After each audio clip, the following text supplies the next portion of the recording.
Welcome to Would I Lie to You, the show with tall tales and tantalising truths. On David Mitchell's team tonight, an award-winning DJ, actor and presenter, it's Craig Charles. And a stand-up comic joining us for her second time, it's Shazia Mirza. On Lee Mack's team tonight, he's a broadcaster, journalist and king of the eggheads, it's Jeremy Vine. And a rising star of stand-up comedy, Amy Gledhill. Well, we begin with round one, Home Truths, where our panellists read out a statement from the card in front of them. Now, to make things harder, they've never seen the card before. They have no idea what they'll be faced with. It's up to the opposing team to sort the fact from the fiction. Craig is first up tonight. I once made a 72-hour round trip to Australia just to pick up a really rare record because I couldn't risk it getting damaged in the post. Please, team. Wow. What was the record? 100-metre sprint? It was a rare Northern Soul record. By? Frank Wilson. And what was the record called? It was called Do I Love You, Indeed I Do. It was originally printed and they were all 500 presses were smashed because Motown didn't like it. But two survived, well, two knowingly survived. We thought we'd find a third one. Is it a single or an album? It's a 7-inch. Sorry, but flying all that way for a 7-inch doesn't seem like a very good use of time or money. Yeah. The one that we know of, that I know of, sold for £28,000, so it's quite a... And how much were you paying for it?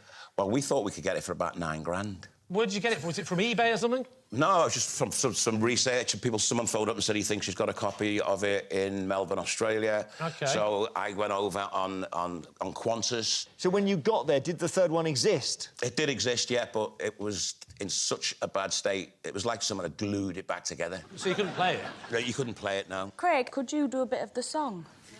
Do I love you? Do I love you? Do I... Oh, it was scratched, wasn't it?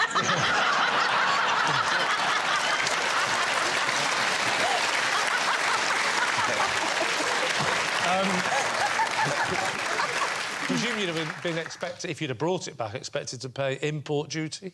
I wasn't expecting that. You might not have been expecting it, but I suspect they were. Jeremy, what do you think? It just seems so impractical to fly that distance and pay that amount of money to buy something. So I'm edging towards lie here. Did you offer him anything? I did offer him £5,000. And he said no? And I brought it home. Oh! Oh, you did buy it? So you've got it now, have you? Yeah. This now sounds true. I think it's true. Yeah, well, I think he's well known for his love of music, so he might be mad enough to do that. We'll say it's true. Saying it's true. They think it's true. Craig, was it true or were you telling us a lie? I was telling you a lie.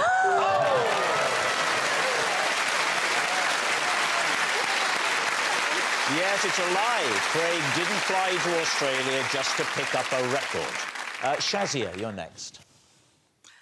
I was once grounded when my parents saw a picture of me in the local paper doing something I shouldn't. You were doing something you shouldn't? Yeah, I had escaped. Escaped from where? I'd escaped from the house. Were you, I mean, how dark is this story going to get? How old were you when this happened, Shazia? 14. And how did you escape? I got some bed sheets and I knotted them together, threw them out the window, climbed down them, and I left the house. Why? I wanted to go out for the night, to a nightclub. Well, a nightclub. What time did you sneak out? Oh, about 11 o'clock at night. And what time did you get back in? About 4 o'clock in the morning. Bed sheets still hanging from window? Yeah. How many stories? I mean, I don't believe this one to start with, but how many... how many stories high were you? 3. You were three Three floors stories? up? What did you tie the bed sheets to? To each other. But... Wow. You need something at the other end. What's the end tied to? Oh, it was tied to the window. OK, OK, you go to this nightclub. Why is your picture ending up in the paper? There were some famous people in there. Oh, tell us. Well, there was Joan Collins, What? Boy George, Boy George, he's big, he's a big name. UB40. IB 54.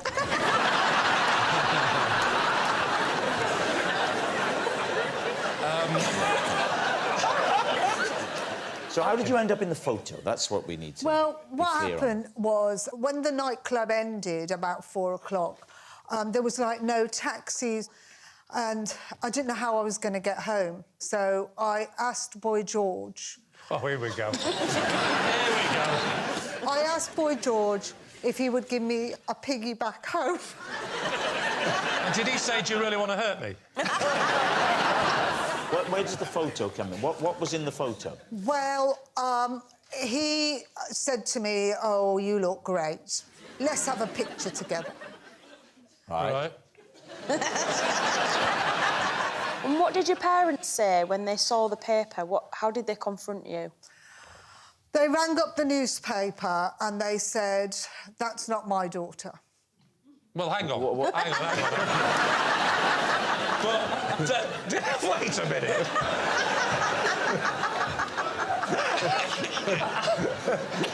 First of all, before you get to that bit of mad information, how did it transpire in the next day? I want to know that bit. Were you still in bed when they got the paper? Yes. What time was this now? Was it? It must have been an evening paper then. Comes out about midday, I think. My dad gets the paper and he opens it up and there's a picture of me with Boy George. It had my name and he said... Oh, you gave Had your your name? name in it? Yeah. Your father rang the paper, That's correct. and there was a huge row. He said, "That's not my daughter. You've put a picture in the paper saying it's my daughter and it's not my daughter." And he said, "Yes, it is your daughter." Well, how did he know on the other end of the phone? Exactly. Yeah, but it could be the dad of another Shazia Mirza who looks nothing like you. But if he But says... there aren't that many Shazia Mirzas. I know, but if he's rang up and said that's not Shazia Mirza, the guy on the other end isn't immediately going to go, yes, it is. Well, no, but he said there's a picture of this girl with the Boy George. You said it's Shazia Mirza. It's not my daughter. OK, and what did the man say? Yes, it is. And how... But... and your dad said... No, it's not. But he must have recognised you from the picture. Who? My dad? Yes. My dad says, like, there's no way it could be me because I'm asleep.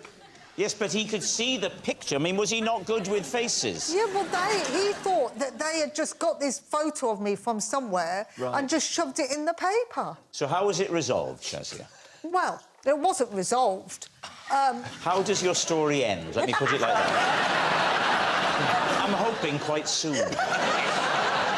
It did. Well, the thing was, it ended when my dad said, you're never going to be allowed out ever again. Oh, whoa. So now he does think it's you? No, he's saying this to the newspaper man. And with this sort of irresponsible reporting, you're never allowed out of your house again. Did he knock on your door? Oh, yeah. He comes in. Yeah. And then what was said next? He said, "Look." What was he wearing?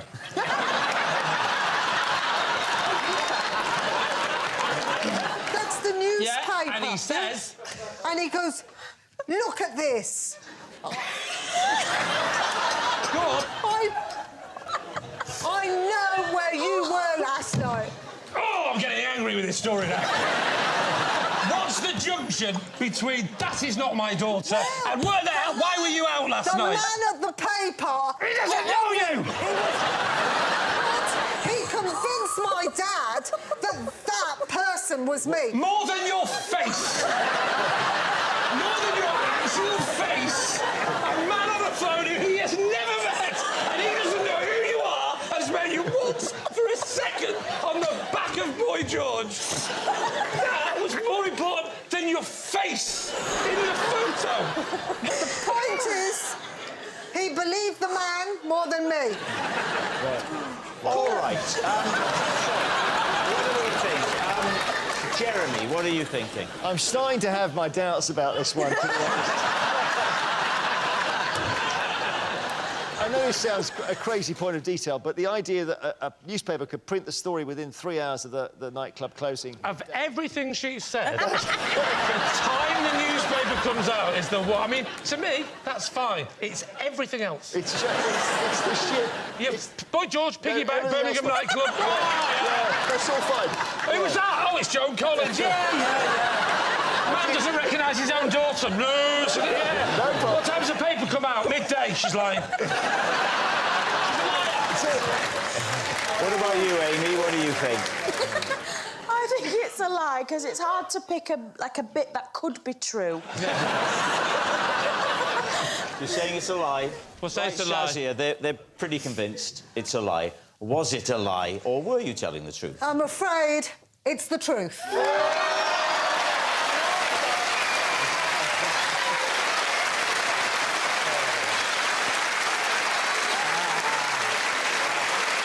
It's true. Shazia was grounded after her parents saw her picture in the paper, and here is that picture of Shazia with Boy George. Our next round is called This Is My, where we bring on a mystery guest who has a close connection to one of our panellists. This week, each of Lee's team will claim it's them that has the genuine connection to the guest. It's up to David's team to spot who's telling the truth. So please welcome this week's special guest, Kate.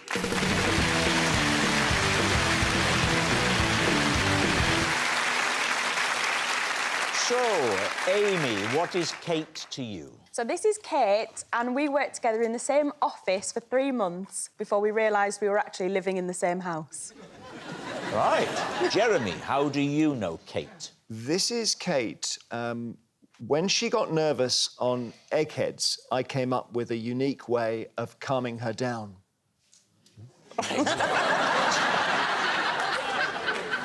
And finally, Lee, what is your relationship with Kate? This is Kate, and I accidentally cut the trunk off her topiary elephant.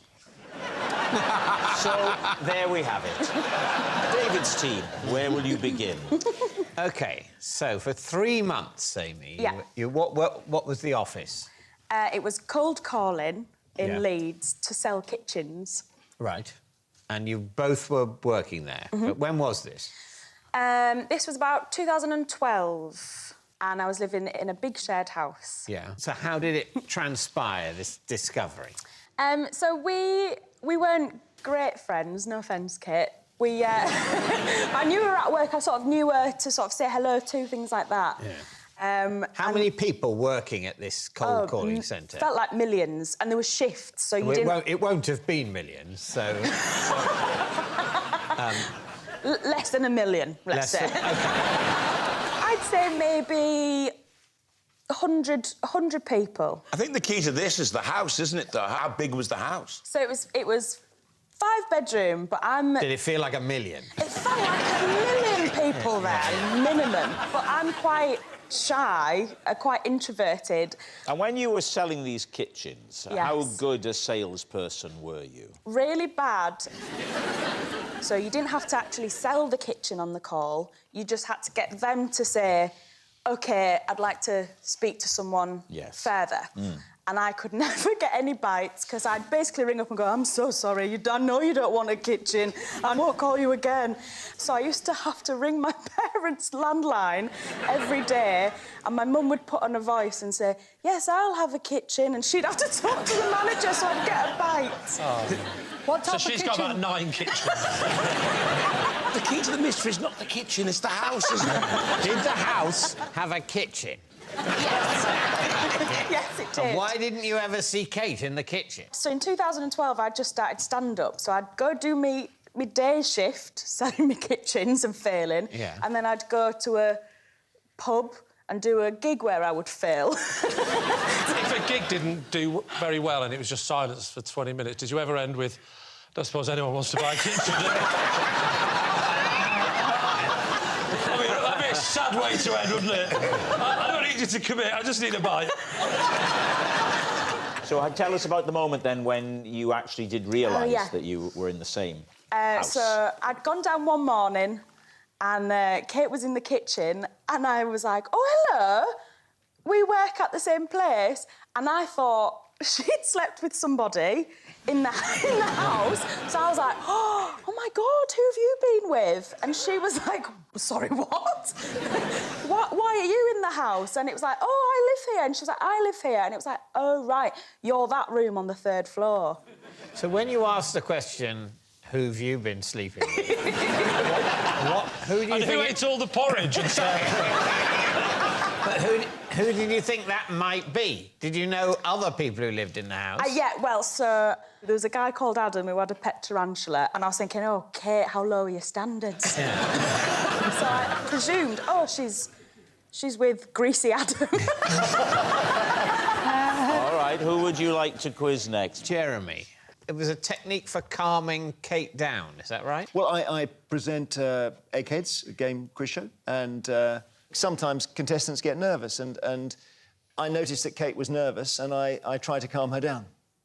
And how did you do that? So I could see that Kate was just not in the moment. She wasn't enjoying it. And we had this discussion of whether we should just proceed. But, you know, it's quite frightening, actually, to go in a question booth and you're on your own answering questions. So I said, look, do you want to see me ride my penny farthing? And If this is a euphemism, then I don't want to hear it. we were filming Eggheads in the Riverside studios, and I had cycled there on a penny farthing. Can I ask a question at this point? Why? I've always been a bit interested in penny farthings, and then for some reason they started making them again. And I bought one. So you're at the studios. We're Kate is recording. nervous. You Kate picked is up one on of the her competitors. nerves. The Yes. question is, if Kate is feeling anxious about it, we've got a deputy. But I said, look, let's take a break and I'll show you my penny farthing. And so we went out. I don't believe this. I would imagine, Jeremy, if anything, that might have made her a little more nervous. Well, it was one of those funny moments. We went outside the studio, I unlocked it, and I rode it around inside the Riverside studio area. And at the end of it, I think Kate rather enjoyed it. Or she went, if he stops, I'll play. Stop laughing, you're not supposed to laugh. You didn't laugh when I cut the trunk off your elephant, did you? Or when I killed your leopard, you just wore it. Why were you so sure that an action that's so surreal that, in fact, might have made her think that she'd fainted and was hallucinating this would be the right way to calm her down rather than, say, a cup of tea? I don't know. David, do you know what? She doesn't look very nervous now. That's because I rode my BMX around the studio earlier on. I know. Are you happy now to move on to Mack, the one in the middle? Yeah, I mean, you know, I understand the contractual duty. So where was her topiary elephant? It was in her front garden. Have you got a history of topiary? I've got a history of hedge trimming, and my hedge is particularly well trimmed. Yeah. She's a neighbour. She's been in our back garden. She's seen it. How could you have got it so wrong? So what happened was, it was a very good elephant. It looked like an elephant. How big was it? I would say... Use your hands. All right, I would say...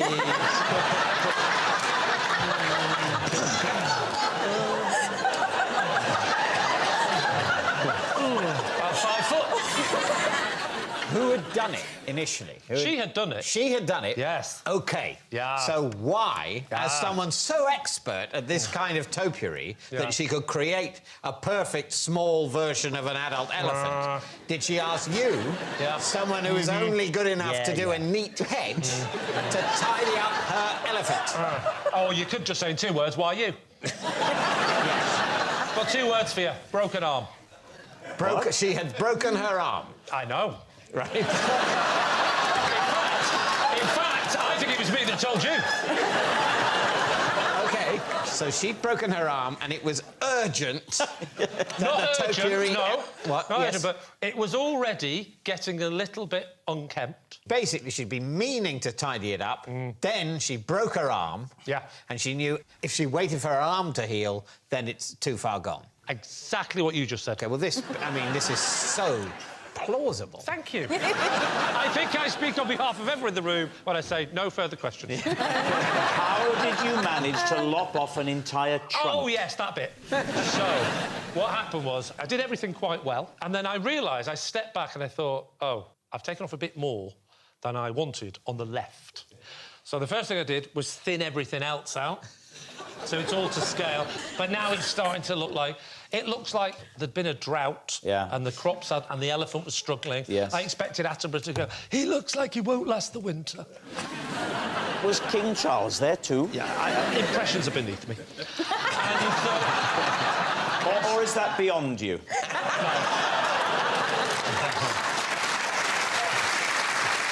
So I decided to thin everything else out and try and match it all up, and I went down like that, and then I sort of slipped and went straight through the trunk.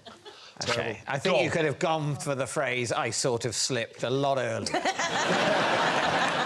So, we need an answer. So, David's team. Is Kate Amy's cohabiting colleague, Jeremy's quaking quizzer, or Lee's bush buddy? OK. I think it's Amy. You think it's Amy? I don't know, you know, I mean, I think Lee could be plausible, but, like... What did you say? Craig. I think I'm having a meltdown, but I thought Lee was playing... No.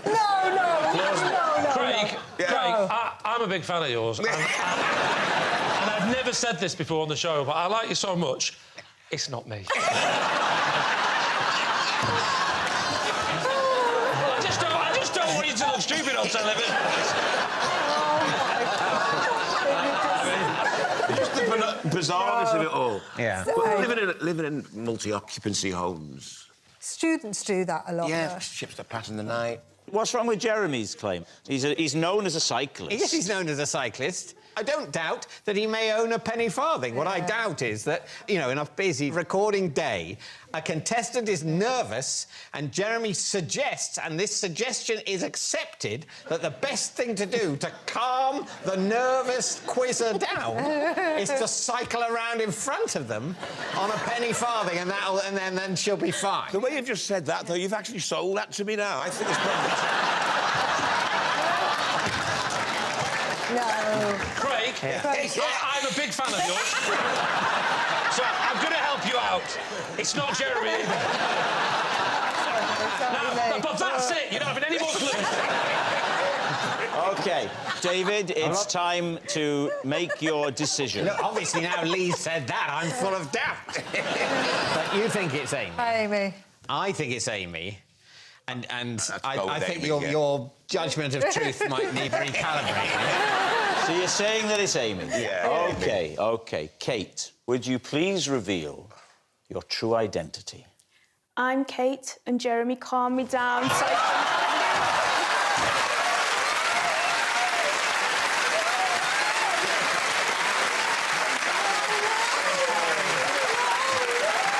Yes, Kate is Jeremy's quaking quizzer. Thank you very much, Kate. Well done, Kate. Brilliant. Which brings us to our final round, quickfire lies, and we start with... It's David. Possession. Now then, there's a box just behind you, David. Could you, first of all, take the item out of the box and then read the card?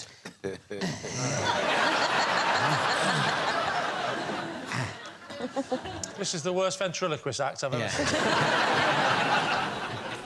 This is Big Goose. I can see your lips moving.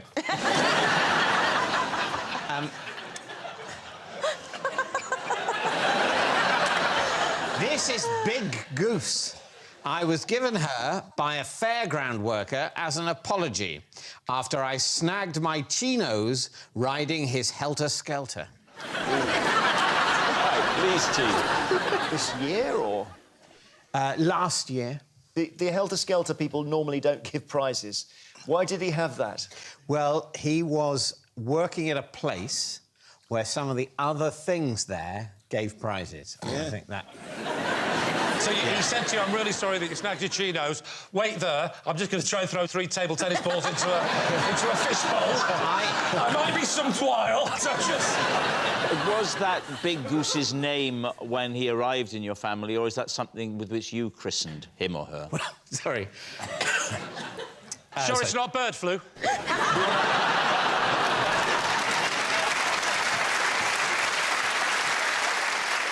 Talk us through the event. Yes. What motivated you to do it at all? Because I don't see you as a helter-skelter kind of guy. Well, I was there with my daughter. She wanted to go on the helter-skelter. I said I'd go with her, and we shared a mat. So you've gone all the way to the top. Did you have to have a little break halfway up? No, I don't remember that. No, I was, you know... Oh, you blacked out. You get to the top of the helter-skelter and you say, look, darling, one day all this will be yours. And you sit down on the mat, you pop her in front of you, and you begin to hurtle round and round and round. What happens then? To be honest, I was trying to manage the pace to a certain extent. How are you doing that? Just with my feet. Putting them out to the sides? A little bit. Oh. Well, it's your fault you snagged them.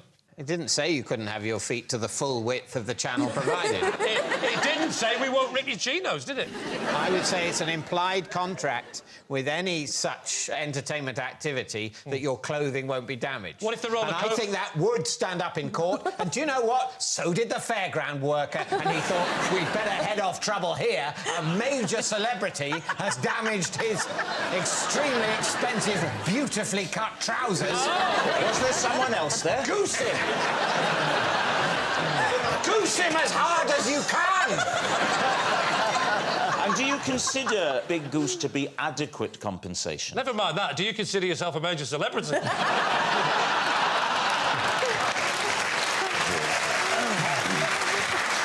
When you went round the helter-skelter, you caught your chinos on something. Yeah, yeah. Did you have any chance to see what it was? I think it was a little bit of sticking out metal. Did you scream in agony when it caught you? No, it didn't hurt, because I don't have any nerve endings in my trousers. Do